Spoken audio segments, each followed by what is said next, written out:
What is going on, gang? We are live from the combine. Look who it is. He's Dante. He's real. Look, I can touch him. I can touch him.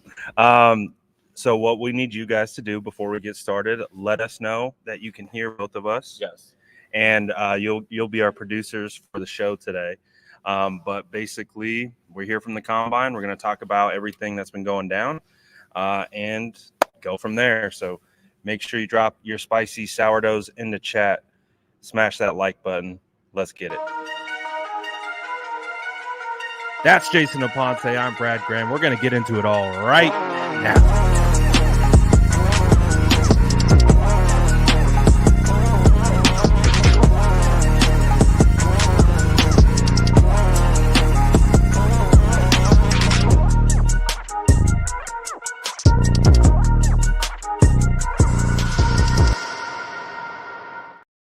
We'll just vibe because it's state of the franchise. We're here. Sounds like the audio's good, phenomenal. Jason, how you doing, man? How the vibes per usual? They're great, man. Today was a lot of defensive linemen, and I think we're going to have a fun discussion about team needs because a lot of people are upset that the 49ers haven't interviewed any offensive linemen. But what's funny about that, Brad, is the offensive linemen don't show up until Sunday. That's weird. Is it? So you mean we can't interview offensive linemen while talking to defensive linemen? No, and I mean, and I think what a lot of 49er fans have in their head is that they want all 11 picks to be offensive linemen. And to be perfectly honest, you guys know I love offensive line. So, hey, an all offensive lineman draft, that would be unprecedented. Never happened before in the history of the draft. But, hey, could the 49ers be the first ones? According to the fan base, we could absolutely be the first ones. I mean, listen, there's more offensive linemen and literally starting 11 offensive linemen at every position on offense. I mean, that is some big brain stuff, man. Maybe that's what the 49ers need to get over there. See, I think we're on to something here with some like big brain GMing right here, roster construction. We just go all O-line, we're going to be good to go. But in all seriousness, what did we have yesterday? We talked to John Lynch. We talked to a bunch of other coaches and general managers as well. But let's start there, and then we'll talk to team needs.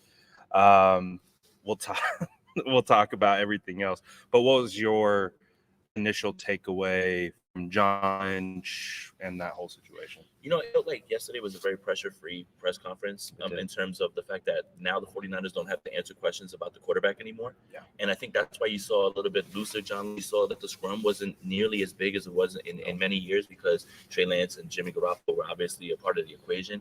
But now John is so relaxed because now he can use 11 picks to help his quarterback and round out his team. And he doesn't have to answer any questions. So at least one thing that's really good from this season is Brock Purdy's kind of put the quarterback thing to bed now. That's what it feels like. Yeah, and that's what it felt like yesterday. Like John Lynch was loose and he was able to, that's why there's so many questions about, draft needs and all those things. Not one Brock Purdy question, not one quarterback question. That is something that has not happened for a long time at any press conference, let alone the combine. Yeah, and the only thing that John really said about Brock Purdy was like, oh, we got stability now. We can build on him, just like you're talking about.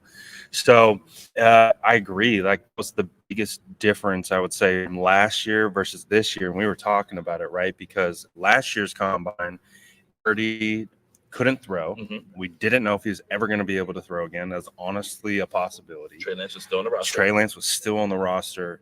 Jimmy Garoppolo was technically still on the roster. And the 49ers checked in on Kirk Cousins. Yeah. Yes. So amazing change in the last year, I would say. And again, it did feel loose. The questions, the biggest thing I would say right now is about Brandon Ayuk. Right? Yeah, I think that's it. But like, what was your takeaway on what he had to say about Brandon? I mean, again, it was a very generic answer. A lot of these questions were very easy to answer, and John's so media trained. It was essentially we love Brandon. We want him to be here for a long time. It's essentially the same thing that he's saying over and over. But it feels like that statement is a little bit more confident now that the salary cap bump, which we already saw coming, is thanks to Taylor Swift effect, is a little bit more. So I think it kind of just makes it a lot easier for Brandon Ayuk to be signed. So, I mean, it felt like a very generic answer, but it felt like there's a little bit more confidence behind that answer because the money has been freed up. So it does feel like it's more of a certainty. I think the things that we found out that were a little bit more eye-opening were when John Lynch went behind the curtain with the 49ers beat, Yeah. and they started asking about Jawan Jennings, and you find out that they're trying to work on an extension. They'll still use the second round restricted free agent tag if they feel like they want to do that, the tender, if they want to do that. I think that they're probably not going to use the franchise tag, even though I don't feel like anybody's really asked that. So I think there's a lot of flexibility because of the cap, but I think the things that we learned was more from the beat than we did the actual press conference. Yeah, I agree. I think one of the things that we learned, whether from Barrows, Lombardi, Jennifer Lee Chan, Mayoko, was that there's in bringing Jonathan Feliciano back. Yeah. So there's your offensive lineman. There you go. That helps. So that would kind of plug that initial need for left or right guard, but of course still could look to the draft to build long-term longevity there. The other thing you mentioned, Jawan Jennings. Outside of that, was there really anything? I don't think that's. No, I mean, I think everything else. Like again, this press conference was. You can tell by the scrum because it was literally the 49ers beat. Me and you, and a few other people, and the people that were asking the most questions were the people that don't really create content for the Niners. Right. So it was very much like this wasn't like an all eyes on John Lynch type thing. I feel like Mike McDaniel's scrum was a bigger. I feel like Howie Roseman and Sirianni's scrum was bigger, which also the funny part of the big down part was really funny actually. That's probably the highlight so far. It was the highlight. It seems like everybody's like at peace with everything, so I think we can stop going off on Big Dom. Like maybe it's over, right? It's done. At least with in the org, fans are always going to be on Big Dom's case. Yeah, but it just felt like this one was. In years past, everyone was interested, right? Like, so even last year's question to John Lynch that I gave him was, you don't know what's going on with Brock. Do you have to bring that? Are you going to look in the draft? Like, that's a specific question to the quarterback. Right. None of those this year. It's really about what else does this team need to get over the hump, and then filling out the draft and however it is. So that's just a normal scrum. Like it felt like it was, so it was just not as crowded as it's been in years. And Jason Aponte. The last 2 of 3 years, kicking off the John Lynch pressers.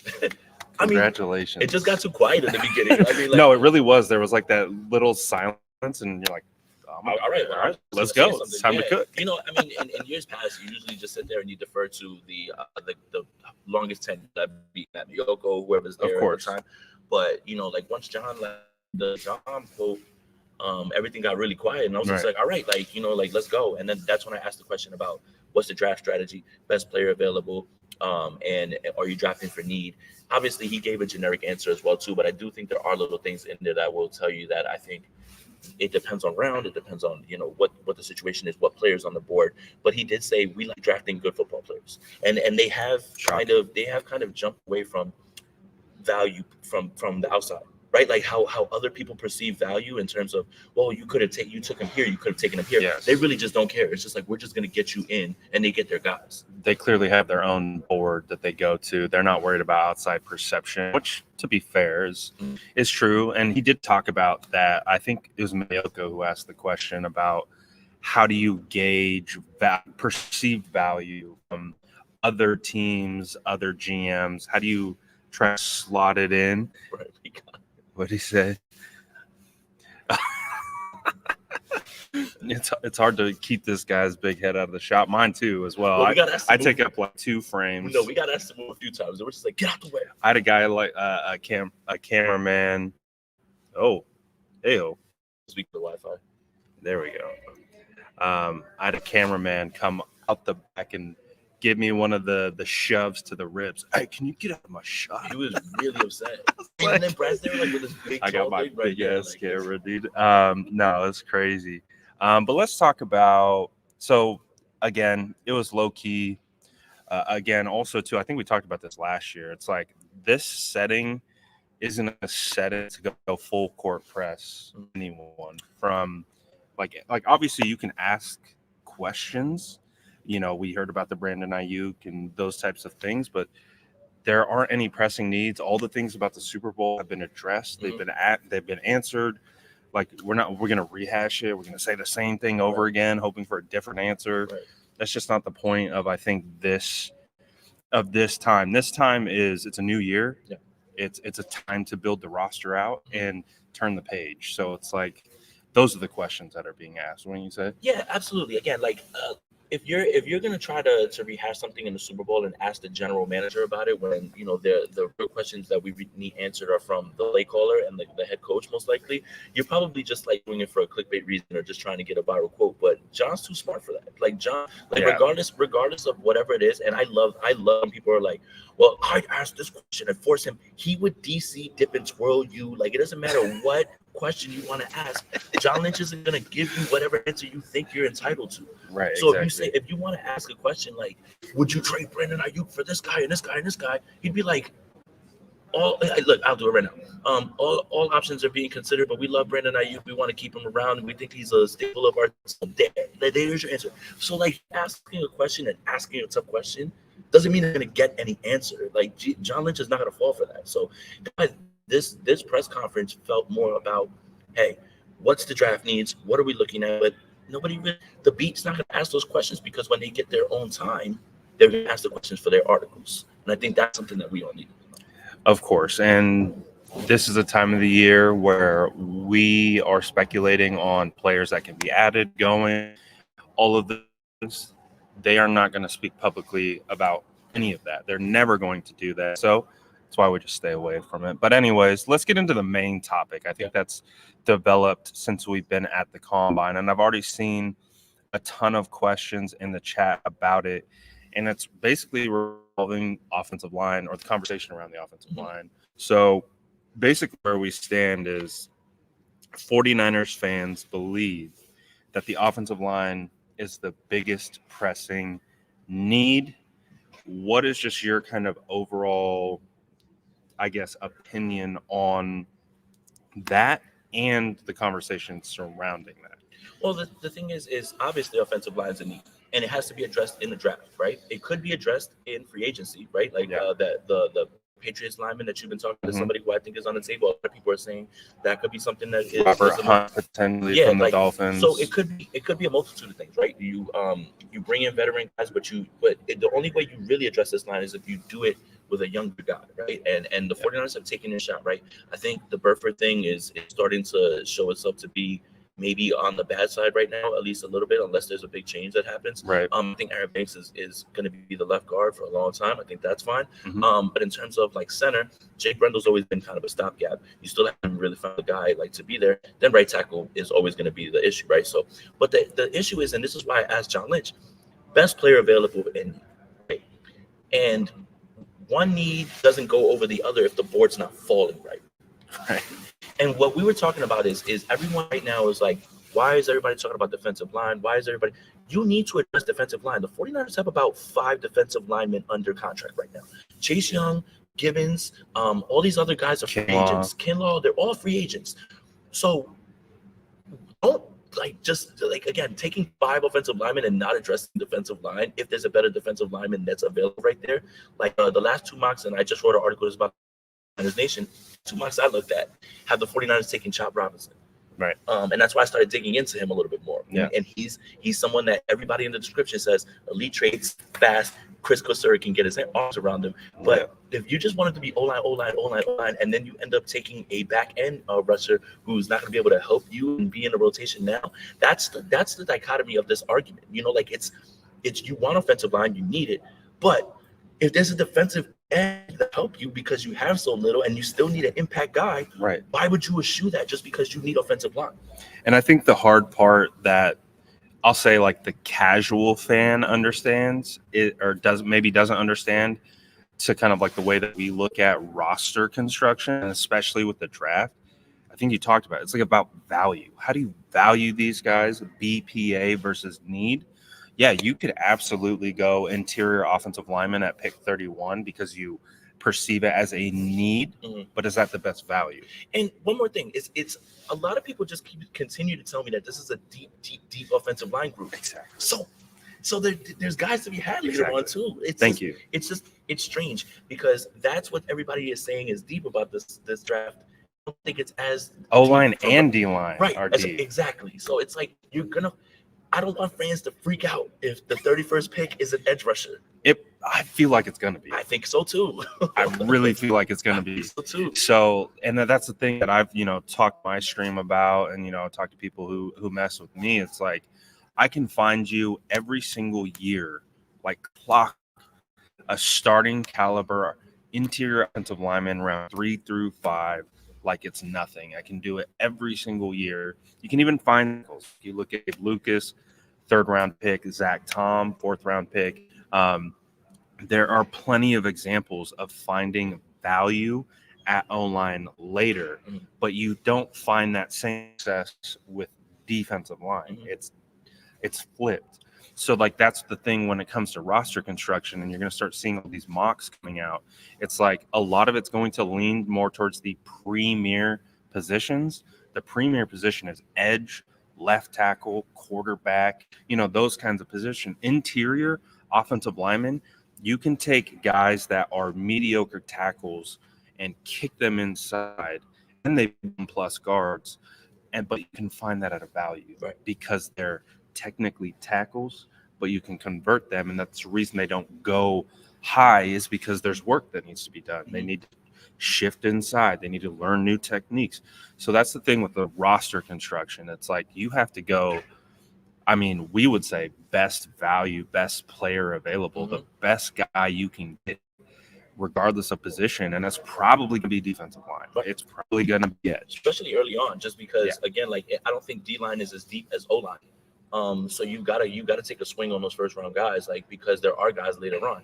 I think another thing too that's gonna put this draft in such a high state of importance, besides the Super Bowl loss, is the last 2 drafts that haven't really produced players that have been able to play. Like I'm talking about contributors. Right. Like, you get Jair Brown, you get Jake Moody. Those are your guys that actually contributed from this draft. No Cameron Latu. D. Winters didn't really play. Robert Beal didn't play. Luter didn't really play. Like Ronnie Bell was used sparingly. Yeah. You have all these picks, and obviously, albeit they're later on, but now you have 11 picks, and now after these last 2 drafts, when you're looking at the amount of contributors, you've got to really, really dig deep and get guys that not only one are for the future, but some of these guys need to step in and contribute right away, and particularly my offensive line.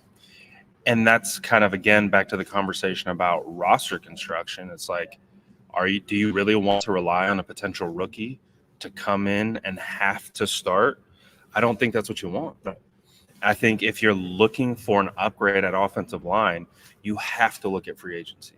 You can't just rely on the crapshoot, which is the draft. And yes, there's tons of instances of finding offensive linemen, day one starters, but you can't bank on them. Right. So in a team that's trying to win now, you got to bank on things that you can rely on. So that's why, for me, if you're going to go offensive line, go free agency, spend the money. If you really want to improve, you can't guarantee that going with a rookie is going to improve your offensive lineman. It can actually be a detriment, because that's what they tried to do with Burford. Right. And right now, Burford, it's just not clicking right now. He has all the tools, all the traits, all the talent. It's just not clicking in regards to success on the field. Yeah. So, and the counter to that is you get a veteran who it's clicked. It's already clicked. Yeah. They're going to do the technique. They're going to play to their responsibilities. And that's why you go veteran. Right. But it doesn't mean you can't go center of the future, left tackle potentially developing, potentially right tackle developing. Maybe you draft a tackle in the second to compete with Colton, because Colton's under contract. He's not going anywhere. No, he's not. And they like him too. And that's the other thing. It's like, no matter how much we want to complain about that. And then just a little bit to the idea of like the board, right? And how it falls. So in the one mock that I saw that they were taking Chop Robinson 31st, it's a USA Today mock. It had Graham Barton going to the Baltimore Ravens at 30. Now, if Graham Barton is there at 31, that you're talking about a tackle can kick in the guard. And when I spoke to Daniel Jeremiah, he seems to think that his best position is going to be center. So again, and we all know the flexibility that the 49ers like when it comes to their offensive linemen, right? Like, you want to be able to have like that Swiss Army knife of, like, Daniel Brunskill. But I think, again, it all falls how the board falls, because if Graham Barton's there, you don't feel bad about that pick. You don't feel bad about that at all. But if Graham Barton's gone, then you may have to pivot and get yourself Chop Robinson, because I don't think you can pass on a guy with elite traits like that, who has a quick first step and has, we literally just watching the play where he's hand swiping away and he's on Marty. Like, It depends on who falls where. And that's where you find yourself in a bad spot when you're just forcing picks because you have a need, right? That's what bad franchises do when they draft, right? We need offensive linemen. Well, we're going to reach because there's an offensive lineman on the board, but there was someone else on the board that could have filled up another need. So that's what's hard about drafting. It's like, you know what the need is, but it's about being patient and watching the board play out. When we've seen the 49ers, need a defensive tackle, they go on and get Kinlaw and, pass on, some other talent. Tristan Wirfs. Yeah. Right? Like, you allow them to jump in front of you for Tristan Wirfs, but you decided to trade DeForest Buckner and then just go right back and plug it with another defensive tackle. But if you go BPA right there, you end up with Tristan Wirfs. Then you have Trent Williams, Tristan Wirfs, and you arguably have the best offensive line in the entire league. That's the thing. Right? That's the thing. Yeah. So it's like, again, it's all it's a process. Like, yes, we understand fans want offensive line.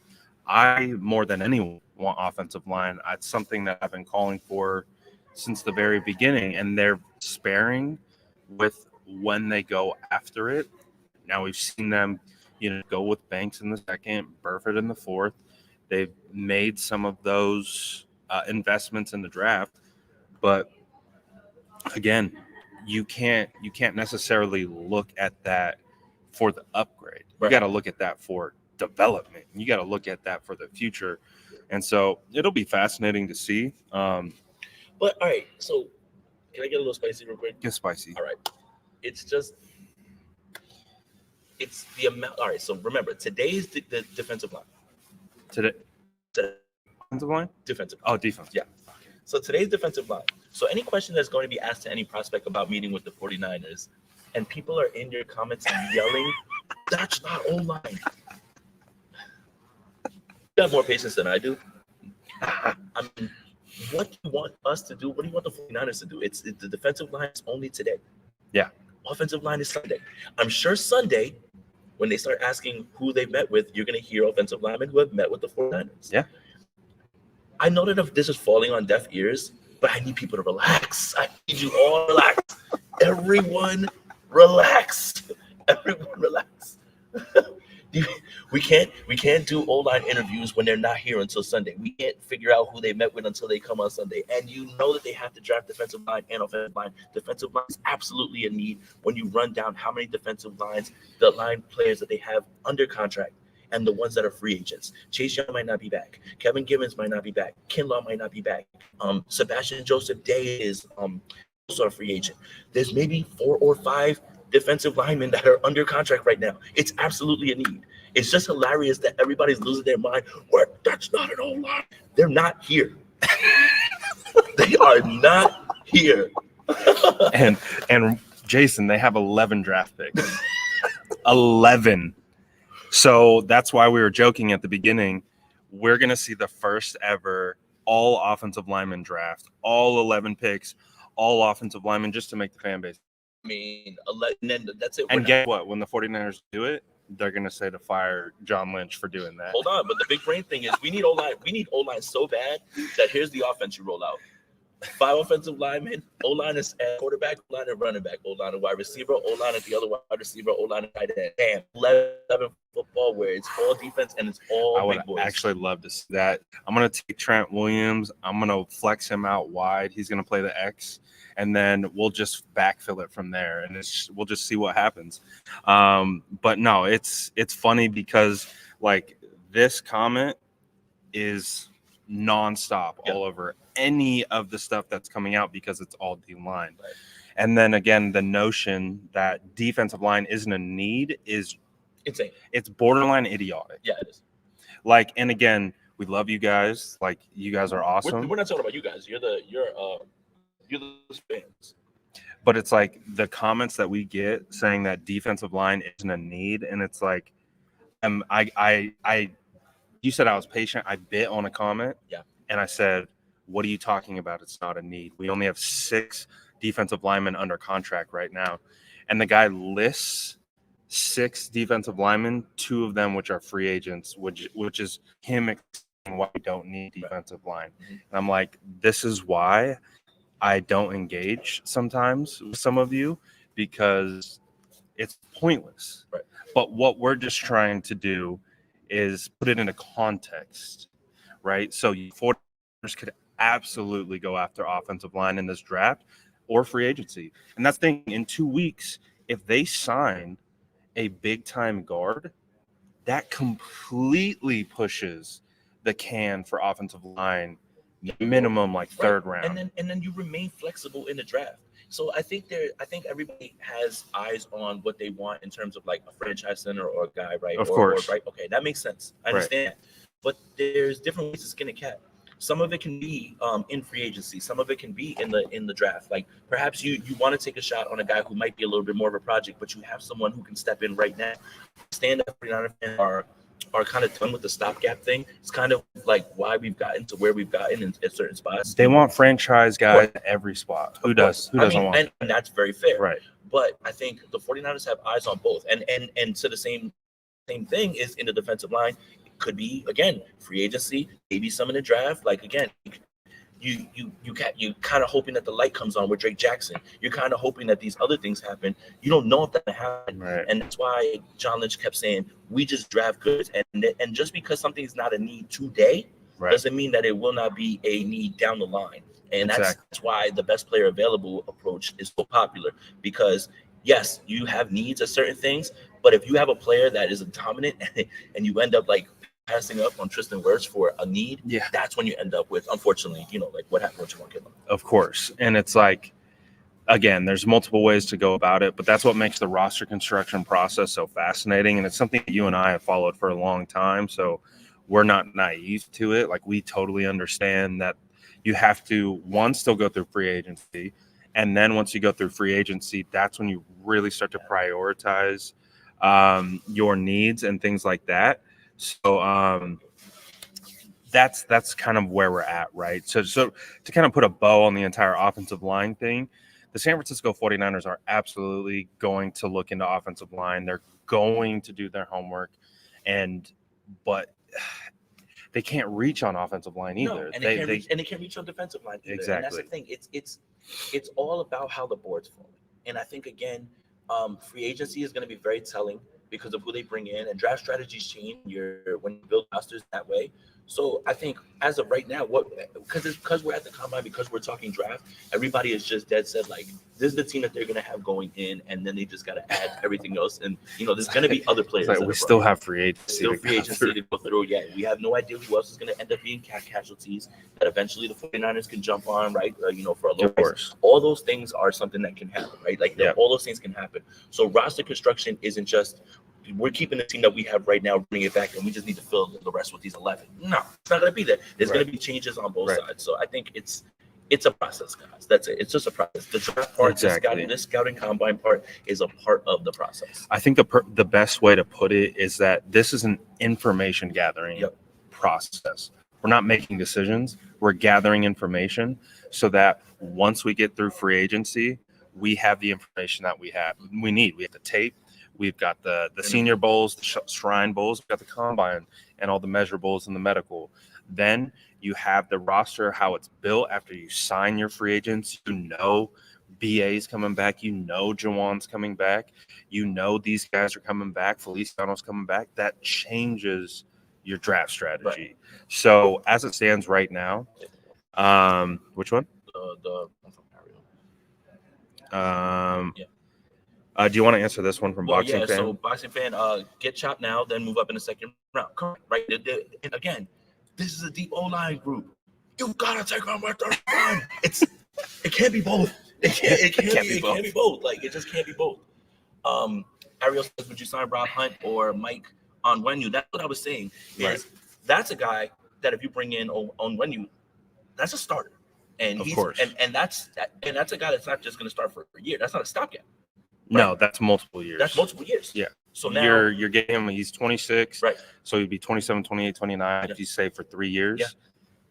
Then you can kick that can down. So 31, you can truly be best player available, and then that would probably push you into edge. So again, right now, every strategy that we're talking about is under the assumption that the 49ers are not going to add anyone in free agency, and they're just going to run this team back, which I don't think is true. Right. That's the other thing. Okay, let's switch. Let me ask you this question. I think we've talked about this a little bit. If you had to address certain positions in free agency to fill holes, what would those be? Obviously, we talked about offensive line, Uh-huh. but what other positions would you rather turn to free agency opposed to looking for immediate starter in the draft? Yeah, I think that's year to year, right? So, like, let's say the 49ers had a wide receiver problem. If you're looking around at the wide receiver group, when I started going through the names, this wouldn't be the year that I would address it, in free agency. Maybe other years when you have, like, other guys, right? Yeah. But the 49ers necessarily don't have a wide receiver problem or anything like that. I think where I would go, in my opinion, is I would continue to address D-line in free agency. Because the 49ers have done such a good job with Amenahue and like Jordan Willis true. and finding those guys that, like, again, they're rotational guys, and Chris Kosari gets his arms around them and everything. And then That's a good point. and then the 49ers have done, getting Chase Young in the middle of the year, right? Like, Yeah. even Sebastian Joseph Day, they're always going to try to, like, use those guys to kind of fill those rotations. Now, when you want to invest in O-linemen like Onwenu and these guys, they're usually not available to be signed. So this is a little bit different, so like in this season, it's going to look a little bit different, but usually you want to do it through the draft because you want a younger guy and you want to be For able to mold long-term him, success. and you want to be able to mold him right up. Right. So I think for me, I would definitely turn to free agency to get a cornerback opposite side of Charvarius Ward. Kick Amador into the slot permanently. I mean, we know that the NFL is moving way more towards 3 wide receiver sets, so Diamador is going to be on the field a lot regardless. But you get 2 lockdowns, a guy that is going to lock down.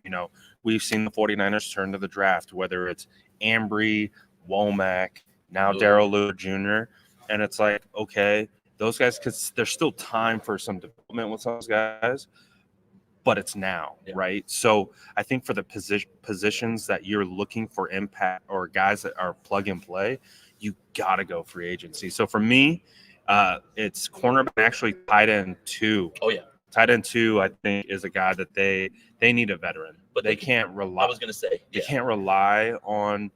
I would say Latu or Willis. They have ability to develop. And Warner has his spot. Yeah, but you're trying to win. But Warner's a free agent, so they have to either re-sign him or try to upgrade him with someone who can block and catch maybe a little bit more. I think Warner comes back. I think he's really important to what they want to do. But like you're talking about a veteran, like John Smith's out there. That's true. And that's somebody that you can get on the cheap that can fit right away. And he has pass catching and not that bad of a blocker at all. Like, put it like this. I mean, I don't know if this is an indictment on Pitts or the fact that he's really good, but he was like taking away from Kyle Pitts. Like, he was. He was. I don't know if that's just Arthur Smith. If that's Arthur Smith, because he didn't use Bijan either, right? Yeah, exactly. But no, John Smith's somebody who I would absolutely look at like right away. That's somebody who could step in and is a veteran. And again, your team is go now, win now. Like you have, and this year we were talking about it. This year is like really win now. We're gonna have a lot of it's really win now. It's a lot of this. There's a lot of discussions to be had about like the importance of winning it this season because of what just happened. Yeah, absolutely. So 100%. Well, we haven't even really talked about that game, the Super Bowl and all that kind of stuff. What game? I don't know. It's gone. But to your point, this next season coming up is big optics season. Like, I feel like, that's something that we've talked about, whether it was the Ravens game, the big games with all the eyes. This season coming up for the 49ers is have all the eyes on them. Obviously, from 49er fans who want them to win, but also detractors, doubters, people who want to see the 49ers collapse. This is a big season, and they're either going to prove one side is going to be proven right, one side's going to be proven wrong. So it's going to be very interesting to see how that plays out, which is why free agency draft is huge, and making sure you hit on both so that maybe if things don't end the way we would ultimately want them, you can still see that the path is continuing to build forward. Yeah, unfortunately, the way the Super Bowl ended, like the things that have always been said, they just get louder now. Yeah, absolutely. And I think that what we were talking about, off camera, was pressure of this season upcoming, and what they need to do is so great that if they stumble out of the gates or have a few like a losing streak, it gets so loud. It's gonna be really loud. It gets really loud around the team. So it's crazy to say this because every year is a must win. Like you want to get it done. Right. there's something about this year now that I can already feel, like right now, even in February, based on the pulse of the fan base, based on the way that this team has been going, based on the way people are talking bad about this team.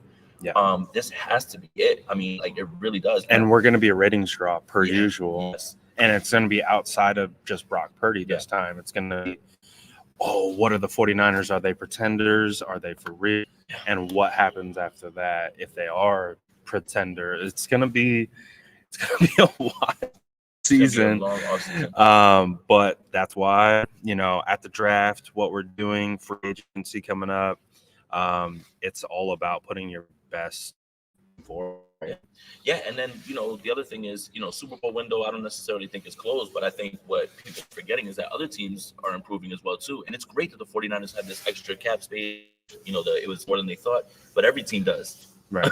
It's not just the 49ers that got That's exactly what John Lynch said. Every team has more cap space. Every team has the increase. So all these other teams are improving. You already see what the Lions are building. You see what the Packers are building. If Philadelphia can make some moves, again, maybe trade for L'Jarius Sneed or something like that, or there's other things that can happen. Other teams are improving. So it's not so much that your window closed, is that the gap is closing. The gap continues to close when people smash drafts and they have these great free agency moves. Right. And they have all this cap space to work with now. It's less about your window closing and more about people now closing the gap. Well, like the Rams, Kyren Williams hitting Puka Nacua. We talked about Davis Allen, who's probably going to be their starter next year, that they drafted. It was a guy that, I wanted and I know other people have talked about. So it's like, it's not just the 49ers. It's a great point because Seattle, too, they have now a change in philosophy with their head coach, but they have low-key a quiet core of young players. Yes. And if they go inject some free agents, they kill another draft, that's going to be a problem. We saw the Arizona Cardinals kind of like Kyle talked Cardinals like the 2017 Niners.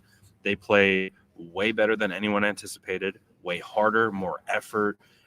They have the makings of a team that could be really good in 2 to 3 years. So you can't just rest on the fact that we're going to win the West every single year without hitting. So that's the biggest emphasis right now is, hey, it's time to build a championship winning roster. So let's do it. Let's get after it in the draft. Yeah, and again, there's different ways to build rosters, and again, we don't know who are going to be actually available because you see the cap casualties coming in. You see Shaq Barrett being, cut. You're going to see one of those edge guys. Daniil Hunter might be somebody 49ers look into. So again, if the 49ers want to address it, Daniil at defensive line, that'd be great. And then you get flexible again. So I guess the main point of this entire show is right now everything that everybody's freaking out about or worried about the 49ers addressing is based in the idea that this team is going to bring back all these same guys, and that's it. They're not going to add anyone else. But we have no idea what's really going to be happening. Yeah. So as it remains fluid, just remain fluid with what you're thinking. That's why mock drafts are funny now and they're fun now. Yeah. But once free agency starts to happen and you feel a need there, all of a sudden those mocks change and the needs change. Absolutely. Before we get out of here, any last topics, talking points, reactions to anything going on across the league? Anything? No, not really. I mean, I think everything has been kind of chill. Around today's kind of a short day. I mean, it was all defensive line guys, and I think they finished at 12:30 today. Miami's GM was talking. I think Chris Ballard's going to talk or he is talking at 1:30. But today's like a light day. The on-field stuff is what is really tomorrow. Tomorrow. So today, tomorrow's back to a full day. Today, maybe we should have saved Yard House for today.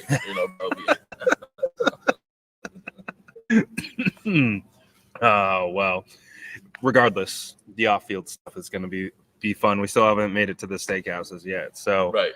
That we're going to have more stories for you guys about that. Yeah. But again, great to be here at the Combine. First, same screen appearance. So see, we did this at the Combine last year, but we didn't figure out the mic camera setup. Mm-hmm. So we were in the same spot, but in different. So this much better vibe too. 100%, yeah. And I mean, it's too we were watching little right up there, right over there. And we can do it in the media workroom because I'm such a loudmouth, right? And everybody's just gonna be looking at me and walking away. Christ, man, shut up, man. But no, it's been a lot of fun, man. Honestly, again, I feel like my favorite part of this, and I don't know if you feel like this, my favorite part of the combine is the coaches and GMs thing. Always. Yeah, it's pretty cool. You know, being able to ask Coach Mike, you know, about, you know, the running backs, and he was funny as usual. Didn't get a chance to talk to D'Amico because, you know, he's in high demand, and but he had a bunch of nice things to say. He had a fun time with hanging out with the beat reporters and everything. Yeah. And they ran into somebody, I believe, where it was just like a big like reunion. Yeah. But yeah, I mean, my favorite part is that one. And I think what you excel at is the player interviews. Like, you're really good at that part. That's the part that I kind of fall back a little bit on. Well, I'm good at it when I know what I'm talking about. Dude, all right, so can we just be completely 100% transparent? Be transparent. It was hard to look at these draft prospects when the 49ers are on a Super Bowl run. Yeah. And 100%. I will be completely 100% honest.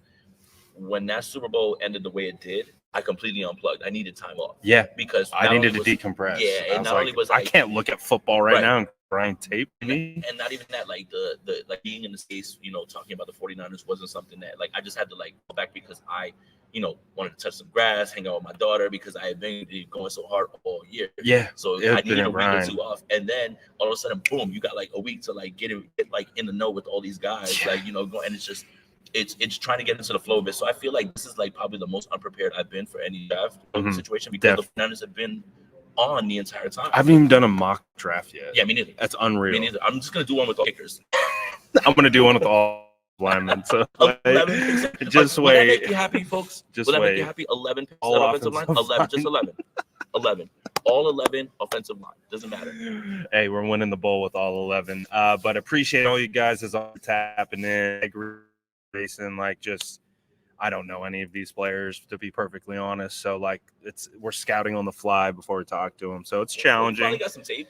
Yeah, we finally got some tape. We got some all-22. It's been challenging, but hey, man, we're gonna do our best. Continue to talk to these guys, see who's meeting with them. Obviously, the 49ers have been meeting with some D linemen, and they've been done. So, what do we have tomorrow? Do you know? Tomorrow is defensive backs, and I think that's another interesting look at, you know, because again, if you can find a guy like as you said, opposite Travis Ward, I do think they want to give Darrell Luter a shot for sure. You know, but again, you can't just rest on like, oh, expect them to take that jump. They've done that a few times in these last few drafts, and that's why they're in the position that they're in. So absolutely. So obviously, make sure you are sub to both Jason and I's channel. We'll obviously be doing draft coverage for the rest of the combine. And so I'll be here till Monday. You're out of here on Saturday. I'm here Saturday morning. Yeah, I gotta get back, man. I love Indy, but it's like super cold here today. But yeah, man, I need my bed. I feel it. We're running off like 3 hours of sleep combined the last 2 nights. So appreciate everyone for tapping in. Stay tuned. We're gonna try to get as much content as we can. Again, we're out and about doing all those different types of things. So stay locked in, and appreciate all you guys as always for tapping in. You know, 3rd year. Would we say this is the beginning of the 4th year, or year 4? Yeah, so technically it's like our year 4 kickoff, state of the franchise stream. So obviously could have been better in certain situations, but we're on to the future, right? I had a lot of fun this year. We're on to the future. Honestly, that's going to be the motto of 2024. I had fun. I hope you guys had fun. What does Jordan say? It's about the friends you made along the way. Maybe the real Super Bowl championship was the friends we made along the way. And just like that, we're going to head out, guys. So appreciate you as always for tapping in. We're out of here for now. Sub both channels. Peace. That's Jason Aponte. I'm Brad Graham. We're going to get into it all right now.